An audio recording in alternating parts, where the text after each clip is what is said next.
మనం పీపుకి వెళ్ళాలనుకో, మనం నడుచుకుంటూ వెళ్ళలేం కదా, ఏదో ఒకటి ఎక్కుతాం కదా. ఇప్పుడు మనము రోడ్డు మీద వెళ్ళాలనుకో, ఏం ఎక్కి వెళ్తాము? రోడ్డు మీద ఏమేమి వెళ్తాయి? కార్లు, బస్సులు. మరి ట్రైన్లో వెళ్ళాలంటే ట్రైన్ దేని మీద వెళ్తుంది? ట్రాక్, రైల్వే ట్రాక్ పైన వెళ్తుందా?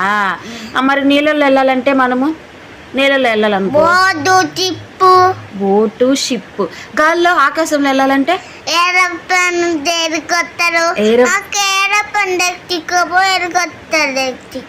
అట్లాగే తీసుకెళ్తా. ఏరోప్లేన్ లో, హెలికాప్టర్ లో వెళ్తామా? అంటే మొత్తం ట్రైన్ లో విజయవాడ ట్రైన్, ఇంకా షిప్ లో, ఇంకా బోటు, ఏరోప్లేన్ లో వెళ్ళొచ్చా? Very good దర్శు.